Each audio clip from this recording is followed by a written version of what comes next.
September 2021. Around the world, investors were watching China. News channels were breaking the story. Financial markets were nervous because one company was standing on the edge of disaster. Its name was Evergrande, a company so big that it had projects in hundreds of cities, a company that employed thousands of people, a company that had sold homes to millions of families, a company once worth billions of dollars.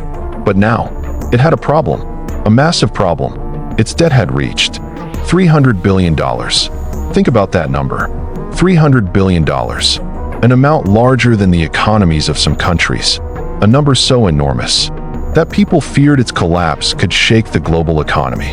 But here's the real question. How does a company borrow $300 billion? How does a property developer become so powerful that its problems worry the entire world? And perhaps the most shocking question of all, how can a company that looked unstoppable suddenly begin falling apart? Because this wasn't just a business failure. This was something much bigger.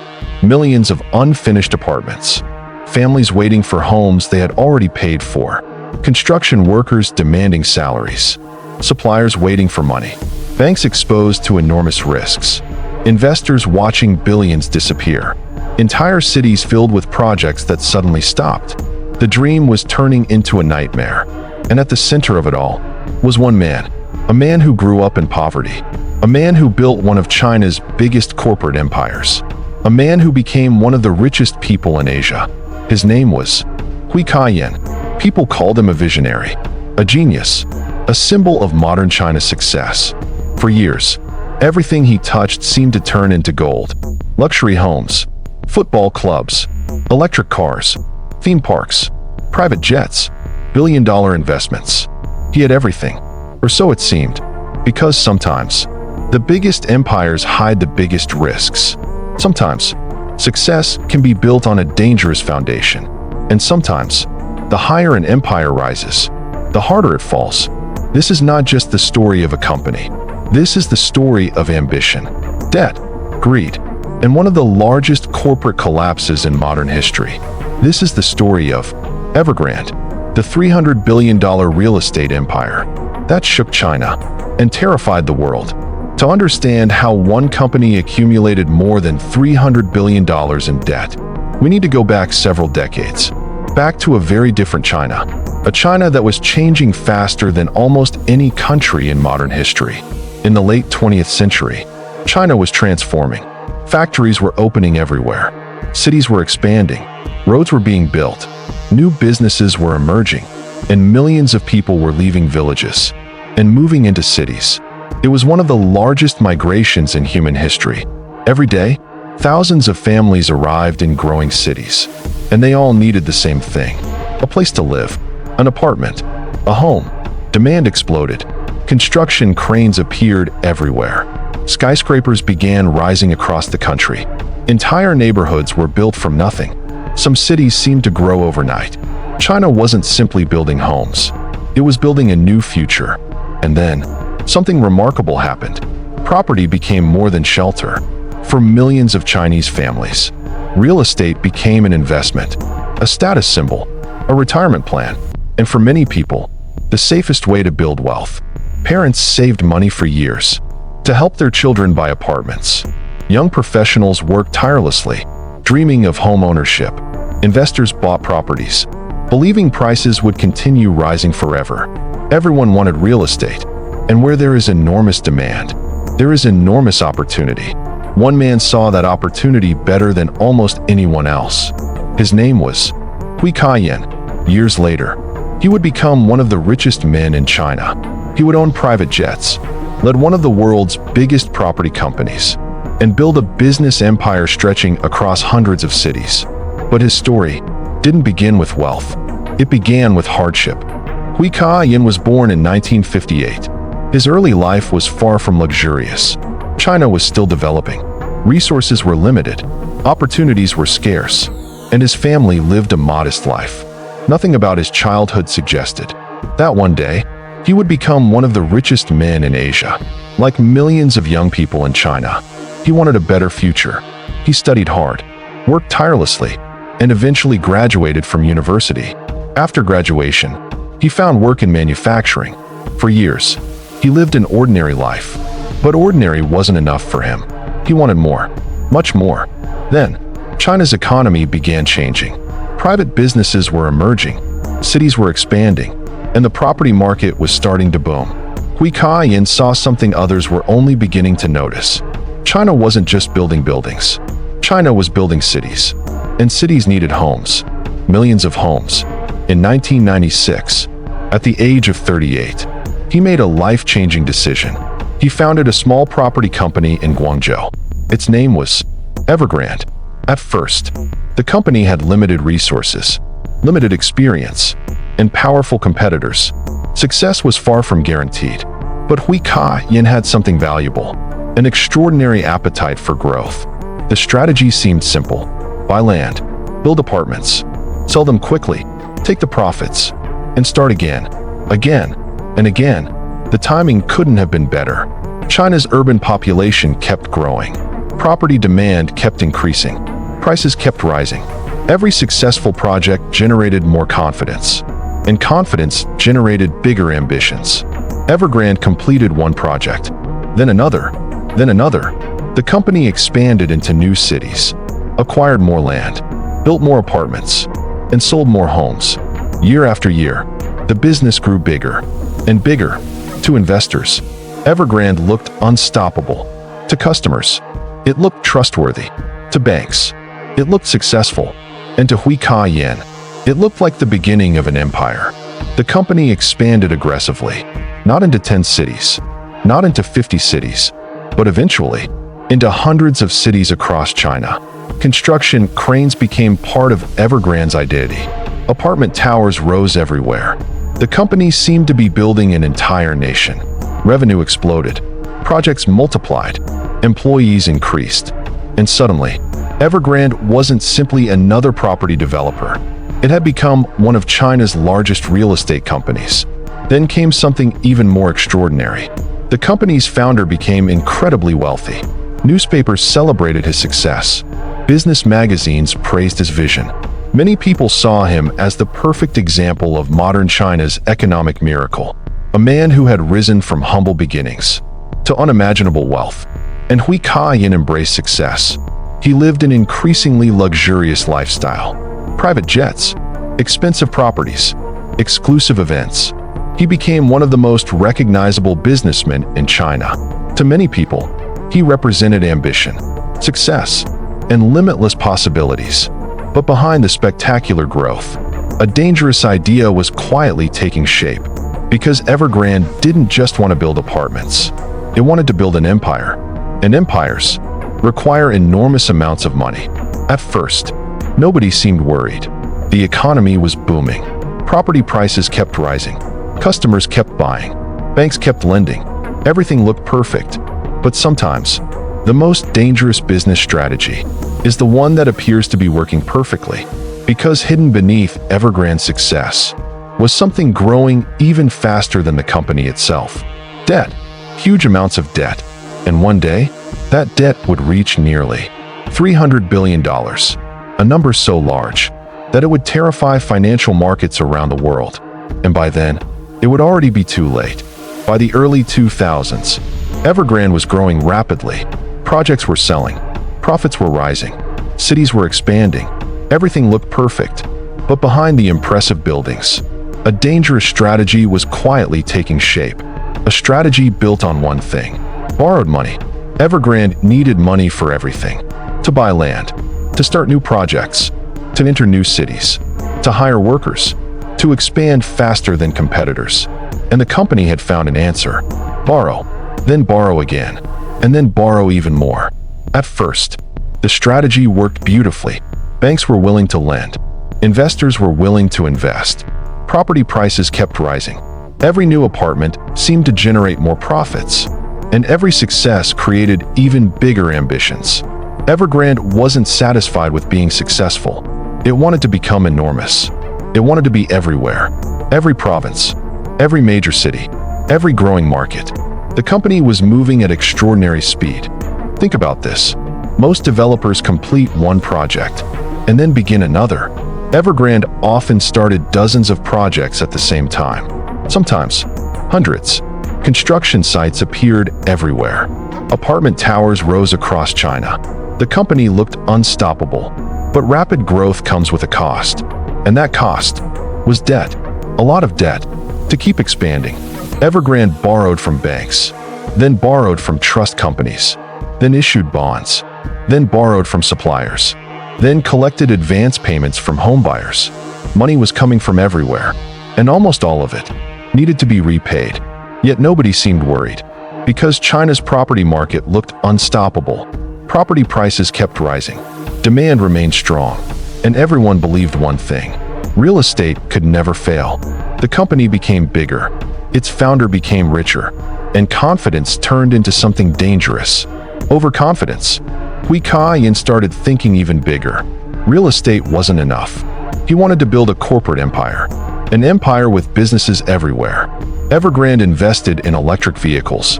Even though it had little experience making cars, it entered the healthcare industry. It launched bottled water products. It expanded into financial services. It invested in tourism projects. It built amusement parks, and even owned one of China's most famous football clubs. The empire kept growing, but so did the spending. Billions of dollars. Again, and again, and again. To the public, everything looked extraordinary. Luxury headquarters, massive events, corporate celebrations, beautiful promotional videos. The company projected an image of limitless success, and its founder became a celebrity businessman. He owned private jets, attended elite events, lived an incredibly luxurious lifestyle. Business magazines celebrated him. Media praised him.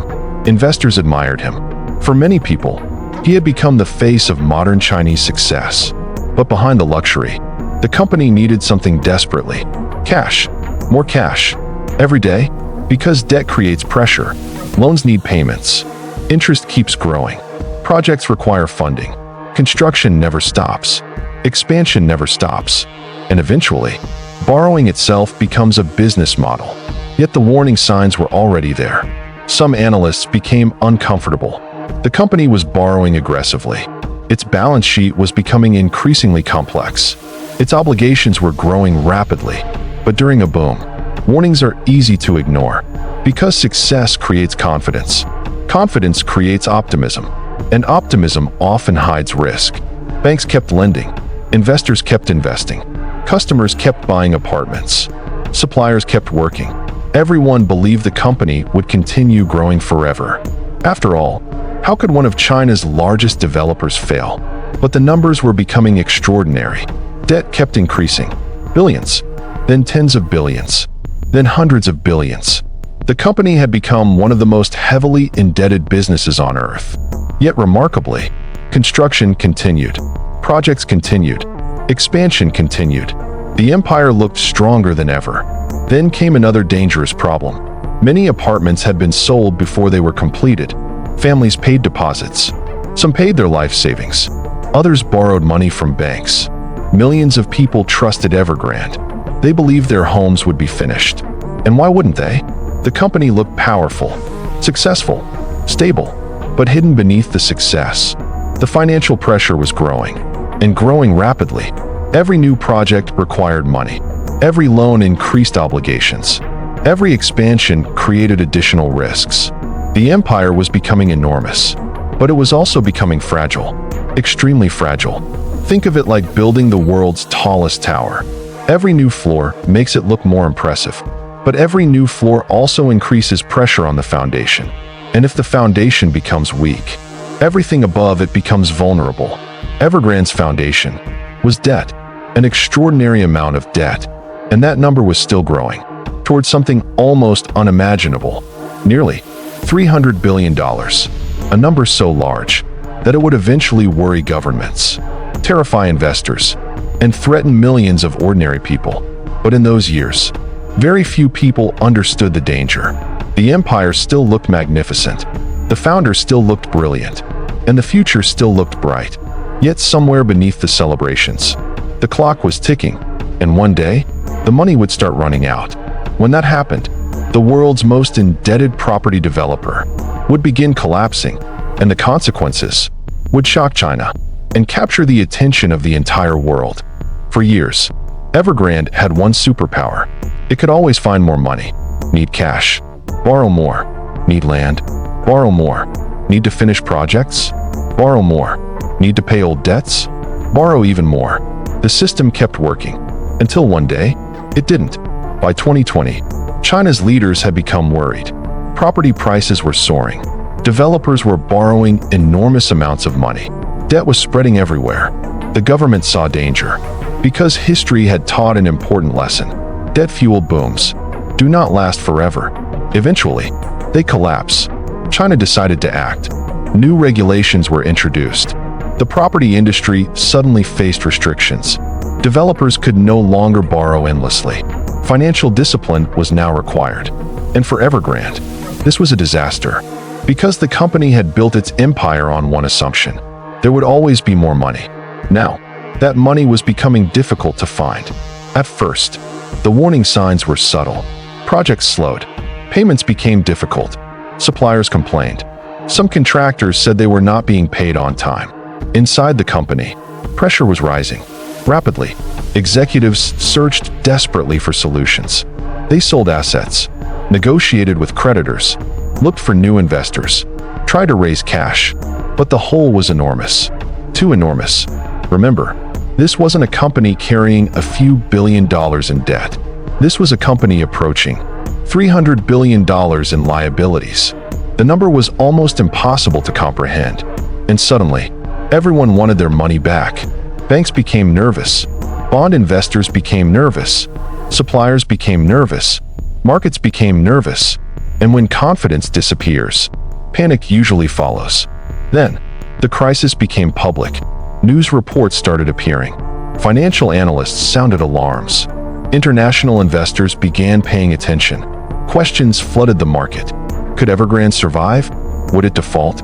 Could its collapse spread throughout China's economy? Around the world, people remembered another company, Lehman Brothers, the investment bank whose collapse helped trigger the 2008 financial crisis. Some analysts began asking a frightening question: could Evergrande become China's Lehman Brothers? The comparison terrified markets. Stock prices moved wildly. Investors rushed to understand the situation. Financial institutions began assessing risks. Because Evergrande's problems were no longer just Evergrande's problems. Millions of people had bought apartments. Many of those apartments didn't exist yet. Families had already paid. Some had invested life savings. Others had borrowed heavily. They believed they would receive homes. Now, construction was slowing, then stopping. Across China, construction sites became quiet. Cranes stood still. Half-finished buildings sat empty. Workers disappeared. Projects stopped moving. The dream of homeownership was suddenly uncertain. Imagine saving money for years, paying deposits, taking loans, believing your family's future is secure. Then one morning, you discover the apartment building isn't finished. Construction has stopped, and nobody can tell you when it will resume. For millions of people, that nightmare became reality. Fear spread quickly. Homebuyers protested. Suppliers demanded payments. Employees worried about their jobs. Investors watched billions disappear. The company that once looked unstoppable now looked fragile, very fragile. Inside Evergrande, the pressure became unbearable. Executives held emergency meetings. Phone calls never stopped.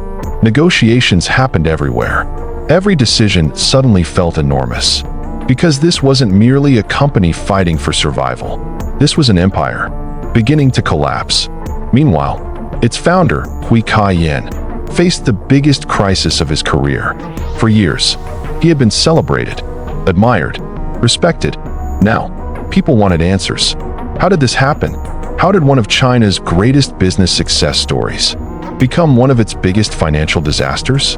But finding answers wasn't easy, because the company's finances had become incredibly complicated. Thousands of projects, countless creditors, different loans, different obligations, different investors. The web was enormous, and untangling it seemed almost impossible. Then came another shock. Evergrande missed important payments. The world noticed immediately, because missing payments is often the beginning of something much worse. Default. Markets reacted. Investors panicked. Confidence collapsed further. Every negative headline created more fear, and every new fear created more uncertainty. Yet perhaps the most heartbreaking part of the story wasn't happening inside financial markets. It was happening inside ordinary families. Parents worried. Young couples worried. Retirees worried. Millions of people simply wanted the homes they had already paid for. For them, this wasn't a corporate story. It wasn't an investment story. It was their future, their savings, their lives. And all of it now depended on one question. Could Evergrande survive? Or had the collapse already begun? By late 2021, the answer was becoming increasingly clear. The empire was running out of time, running out of cash, and perhaps running out of options. The company that once symbolized China's economic miracle was standing at the edge of history's biggest real estate collapse. And soon, the fall would become impossible to stop. By the end of 2021, the question was no longer, can Evergrande recover? The question had become, how bad will the collapse be? Because by then, the company's problems were everywhere. Construction sites had stopped. Investors were panicking. Creditors wanted their money. And millions of families were still waiting for homes. The empire was falling apart. For years, Evergrande had looked invincible. It had projects across China, thousands of employees, millions of customers, and assets worth billions of dollars. Yet now, the company was struggling to survive, because no empire, no matter how large, can escape reality forever. Evergrande tried everything. It sold assets, sold stakes in businesses, negotiated with investors, attempted restructuring plans. Executives worked desperately, but the numbers were simply too big. The debt was everywhere, and the money was running out. Then, the company's founder faced his darkest moment. Hui Ka-yen, the man once celebrated as one of China's richest businessmen, the man who owned private jets, luxury properties, and a corporate empire, was now watching everything collapse. For years, people called him a visionary, a genius, a symbol of China's success. Now, he represented something completely different. The dangers of debt, the dangers of overexpansion, and the dangers of believing growth can continue forever. Meanwhile, the human cost kept growing. Across China, families waited. Some had spent years saving for apartments. Some had invested their life savings. Some were paying mortgages for homes that didn't exist. Imagine making monthly payments for an apartment building that remains unfinished. Imagine explaining to your children that you don't know when you'll finally move into your home. For millions of people, that uncertainty became reality. Construction workers suffered. Suppliers suffered. Small businesses suffered. Employees worried about their futures. The collapse of Evergrande was no longer a corporate story. It had become a human story. The world kept watching, because everyone feared the same thing. Could this crisis spread? Could one company's collapse damage China's economy? Could it trigger a global financial crisis? Financial markets became nervous. Investors analyzed every headline. Economists debated possible outcomes, because Evergrande's liabilities had reached nearly $300 billion. The numbers sounded unbelievable, but it was real, and numbers that large can make the entire world pay attention. Fortunately, the global financial system didn't collapse. This wasn't another 2008. It wasn't another Lehman Brothers. But the damage was still enormous. The crisis exposed deep weaknesses, and it reminded investors everywhere that debt can become dangerous very quickly. Then came another difficult reality. The company that had once symbolized endless growth would never return to its former glory. The empire was effectively finished. The dream was over. Years earlier, Evergrande represented modern China's ambitions. Rapid growth, massive construction, unlimited expansion. But now, it represented something else. A warning, a reminder, and one of the largest corporate collapses in modern history. The story of Evergrande teaches several important lessons. First, growth alone is not enough. A company can become enormous, famous, powerful, and still be fragile. Second, debt can feel harmless during good times, when sales are rising, when money is flowing, when investors are optimistic. Borrowing seems easy, but when conditions change, Debt becomes heavy, very heavy. Third, expansion without limits can become dangerous. Every new project requires money. Every new investment creates obligations. And sometimes, the desire to become bigger creates risks that eventually become impossible to control. And finally, no company is too big to fail. Not banks, not technology companies, not real estate empires, and not even a company carrying projects across hundreds of cities. History has proven this lesson repeatedly, and Evergrande became another example. Think about the irony. The company was founded to build homes, to help create cities, to turn dreams into reality. Instead, its collapse left millions of people uncertain about their futures. The story also revealed something deeper. Economic miracles can create extraordinary opportunities, but they can also create extraordinary risks. Success can create confidence. Confidence can create overconfidence. And overconfidence can become dangerous. Today, Evergrande's name means something very different from what it once meant. It no longer represents ambition, or limitless growth, or corporate success. Instead, it has become a case study, studied by economists, analyzed by investors, discussed in business schools, and remembered as one of history's largest real estate collapses. Because behind every great empire, there is a foundation, and foundations matter. If that foundation becomes weak, even the biggest structures can fall. Evergrande built thousands of buildings, but ultimately, its empire rested on something far less stable. Debt, enormous debt, nearly $300 billion of it. And in the end, that debt became heavier than the empire itself. This is the story of Evergrande, a company born during China's economic miracle, a company that grew into a giant, a company that seemed unstoppable, and an empire that discovered that growth without limits eventually reaches its limit. If you enjoyed this documentary and want more stories about billion-dollar collapses, corporate scandals, financial disasters, and the biggest business mysteries in history, subscribe to Money Trap and turn on notifications. Because behind every giant company, there is a story, and sometimes, the biggest empires leave behind the biggest lessons. See you in the next documentary.